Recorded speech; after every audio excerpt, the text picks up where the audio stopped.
Baiklah, Assalamualaikum warahmatullahi wabarakatuh. Perkenalkan, nama saya Jeffrey Afrio, NPM 2335947. Di sini saya akan menyelesaikan tugas 6, yaitu JavaScript asinkronus dengan mata kuliah pemrograman berbasis komponen. Nah, di JavaScript asinkronus kita akan membahas 5 submateri. Yang pertama menjelaskan konsep JavaScript asinkronus, perbedaan antara asinkronus dengan sinkronus. Yang ketiga kita akan membuat asinkronus callback. Yang keempat kita akan membuat asinkronus promise, dan yang kelima kita akan membuat asinkronus async dan atau wait. Nah, kita akan masuk pada pembahasan pertama, yaitu JavaScript asinkronus. Pengantar JavaScript asinkronus.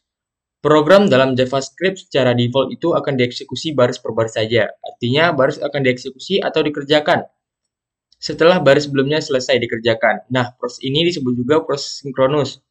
JavaScript adalah bahasa pemrograman yang bersifat single thread, artinya hanya ada satu thread yang menjalankan kode. Namun, JavaScript memiliki mekanisme untuk menangani operasi yang memakan waktu seperti fetching data, membaca file, atau menunggu timer tanpa menghentikan eksekusi kode lainnya. Mekanisme ini disebut asynchronous programming. Apa itu JavaScript asinkronus? Pada proses asinkronus, JavaScript tidak akan menunggu proses tersebut selesai, melainkan JavaScript akan melanjutkan baris selanjutnya tanpa harus menunggu proses asinkronus selesai. Mekanisme ini memungkinkan JavaScript tetap responsif dan efisien dalam menangani operasi yang makan waktu. Nah, perbedaan antara asinkronus dengan sinkronus.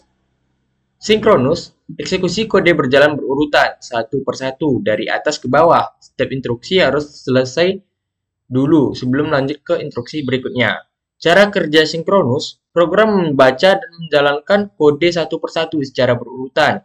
Jika satu proses membutuhkan waktu lama, seluruh program akan tertahan sampai proses itu selesai. Nah, jadi langsung saja kita contohkan di dalam text editor saya, VS Code. Sebelum saya mencontohkan, di sini saya memiliki dua file index.html dan asynchronous.js. Nah, di index.html ini saya sudah menghubungkan file asynchronous.js di dalam file index.html saya. Langsung saja kita kepada contoh sinkronusnya. Ini adalah contoh sederhana yang sangat sederhana dari sinkronus agar teman-teman tahu aja bagaimana sinkronus itu berjalan. Kita coba.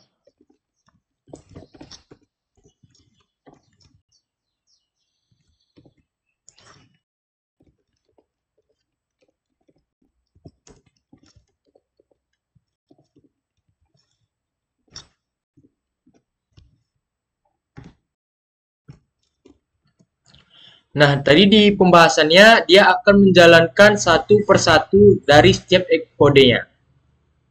Nah, dia pertama akan menjalankan kerjakan 1, kerjakan 2, dan kerjakan 3. Nah, coba kita lihat langsung saja di halaman websitenya.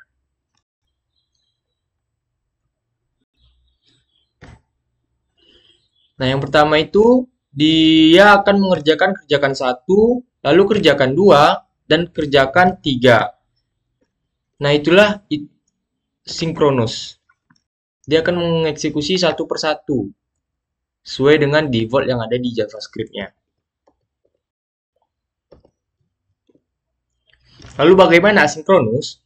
Kode bisa berjalan tidak berurutan, artinya program tidak harus menunggu satu proses selesai sebelum melanjutkan ke proses lainnya.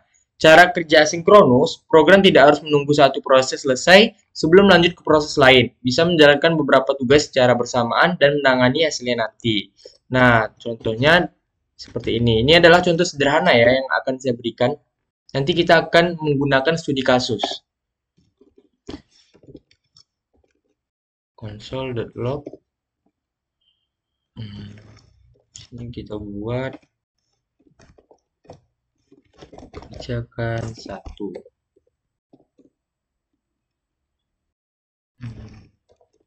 Kita akan menggunakan function setTimeout, kerjakan 2. 2 detik saja. Nah, jadi di pembahasan tadi, jika asinkronus itu, dia akan menjalankan kode yang langsung dikerjakan. Nah, misalnya ini kan dia akan mengerjakan konsol kerjakan 1 terlebih dahulu. Nah, dia akan mengerjakan 2 setelah 2 detik kemudian. Nah, 3 akan masuk terlebih dahulu.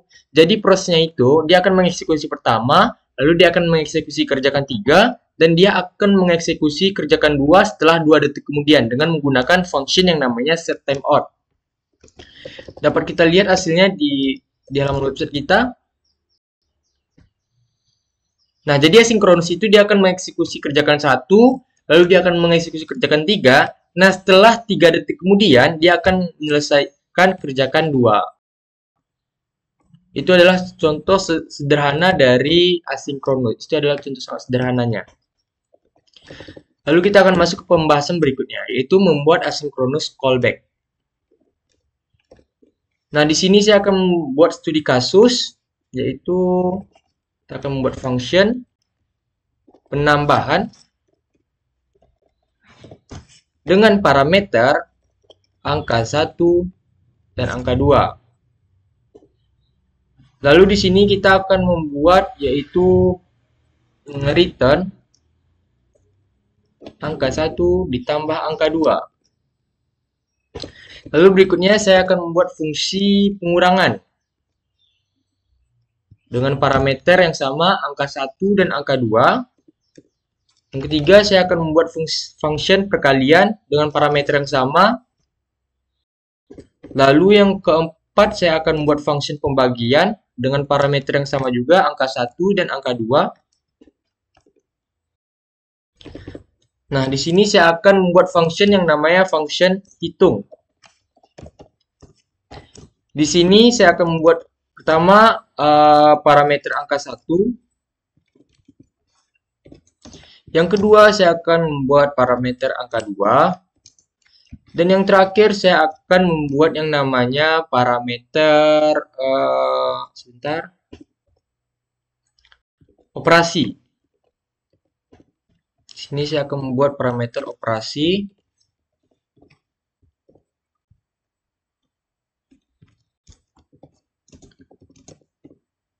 Lalu di sini saya akan membuat function let dengan hasil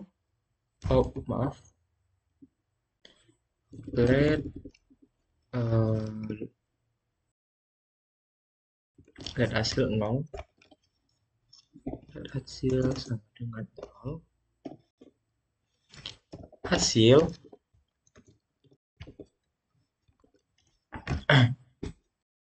Nah, di sini saya membuat yaitu 3 parameter, angka 1, angka 2, dan parameter baru operasi. Lalu di sini saya membuat yaitu function hasil. Nah, di sini parameter yang ada di sini akan diubah menjadi sebuah variabel dengan memasukkan parameter angka 1 dan parameter angka 2. Nah, coba kita contohkan saja dengan membuat console.log. Nah, dia akan berjalan. Di sini saya akan memanggil function hitung dan parameter penambahan. Jadi angka 1 dan angka 2 ini nantinya akan diproses di sini. Di function penambahan. Berarti dia akan ditambah. Coba kita jalankan di halaman websitenya. Nah, dia akan berjalan. 10 tambah 5 adalah 15. Atau kita buat saja seperti ini agar terlihat mudah.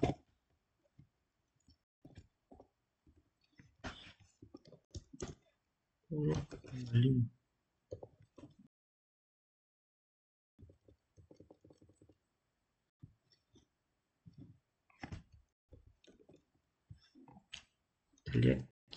Nah, ini. Agar lebih mudah, 10 tambah 5 adalah 15. Nah,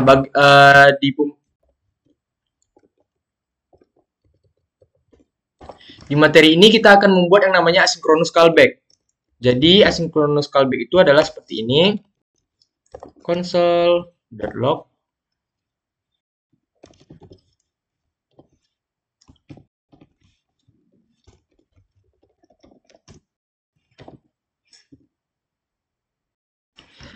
kerjakan ini dulu ya, atau kerjakan 1. Ini kita buat console.log kerjakan 3. Di sini 3, nanti di atas 2. Nah, jadi di dalam callback itu kita membuat yang namanya itu function set timeout. Nah, lalu kita Ctrl X saja yang ada di sini, kita pindahkan ke dalam ini, dan kita memberi detik keberapa dia akan muncul di sebelah sini. Misalnya saya ingin detik 5 detik setelah itu. Seperti ini. Nah, jadi prosesnya itu sama seperti yang kita kerjakan sebelumnya tadi, asinkronus, contoh asinkronus sederhana. Nah, pertama dia akan mengeksekusi kerjakan satu terlebih dahulu, lalu 5 detik kemudian dia akan mengeksekusi yang kerjakan yang 10 tambah 5, lalu dia akan mengeksekusi kerjakan 3. Nah, jadi di outputnya nanti itu kerjakan 1, kerjakan 3, setelah 5 detik kemudian dia akan mengerjakan 10 tambah 5 dengan function set timeout. Dapat kita lihat di dalam lambung websitenya.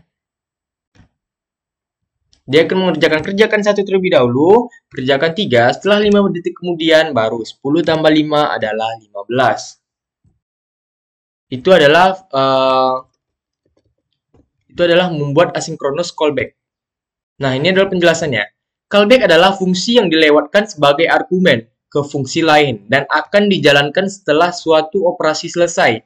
Callback sering digunakan untuk menangani operasi asinkronus seperti fishing data, membaca file, atau menunggu timer.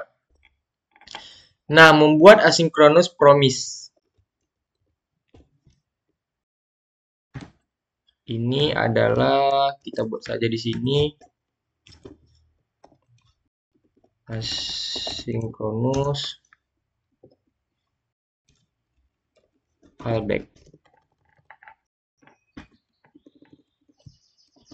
Lalu kita akan membuat yang namanya sebentar.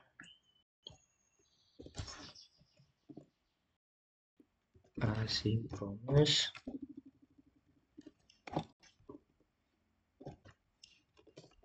promise.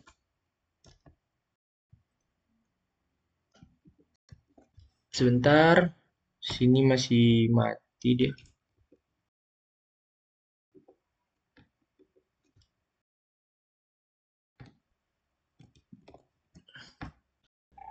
Nah, jadi di asynchronous promise ini pertama sebentar kita akan menghapus ini dulu. Maaf, kita akan hapus dulu ini terlebih dahulu. Nah, quotes ini kita akan ubah dia menjadi P. Oh, maaf. Let hasil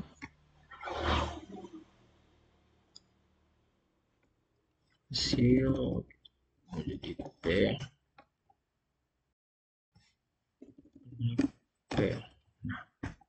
Nah, jadi penjelasannya kita akan membuat function yang bervariabel P ini adalah variabel baru dengan membuat promise. Nah, jadi jika kita ingin membuat promise ini, kita harus membuatnya seperti ini terlebih dahulu. Nah, let P, kita akan membuat variabel baru, lalu new promise. Nah, di dalam promise itu ada dua parameter, yaitu yang pertama dari resolve dan yang kedua dari reject.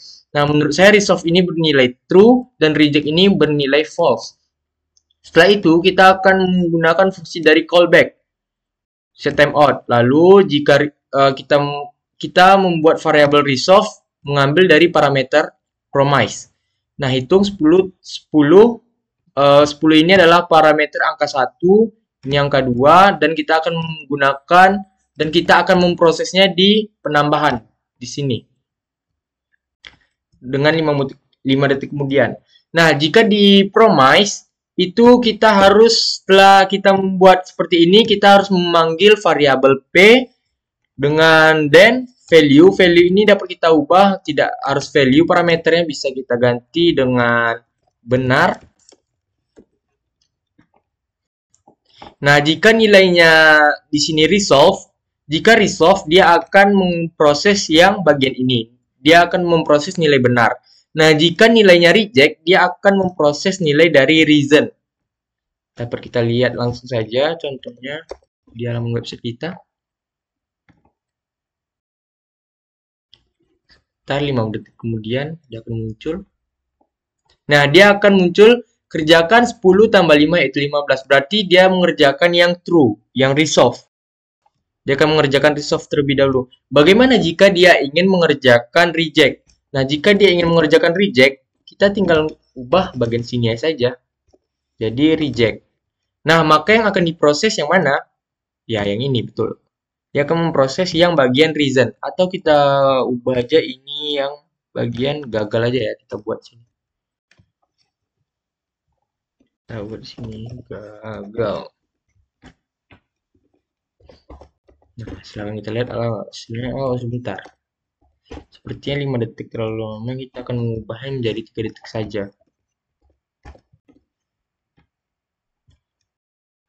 Setelah 3 detik dia akan muncul. Nah, error dengan hasil 15. Maka ini akan membuat yang namanya tadi adalah reject.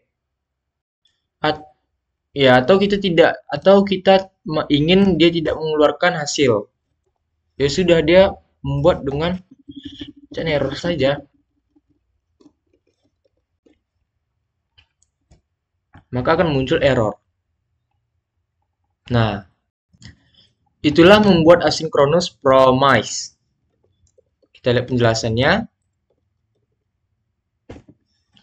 Promise adalah objek yang mempresentasikan suatu proses yang berjalan di latar belakang, asinkronus. Proses memiliki 3 state. Yang pertama itu pending, sedang berjalan. Yang kedua fulfilled, yaitu berhasil, atau parameternya resolve. Yang ketiga rejected, atau yang disebut juga gagal, dengan parameter reject. Baiklah, kita akan masuk kepada membuat asinkronus, async, atau white. Langsung saja kita ke text editornya, ke PS. Nah, jadi async dan await ini sangat berhubungan sekali dengan yang namanya yaitu promise. Dapat kita lihat seperti codingannya yaitu async function, hitung async. Kita buat di sini parameternya kita hapus. Lalu setelah itu let new promise resolve. Sini kita buat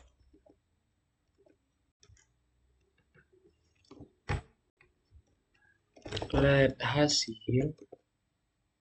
Di sini saya ingin penambahan, sudah dari tadi saya ingin perkalian. Lalu resolve hasil.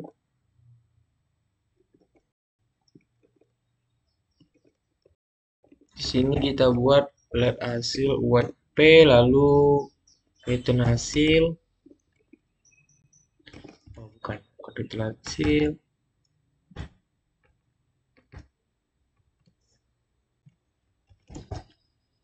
Console.log hasil.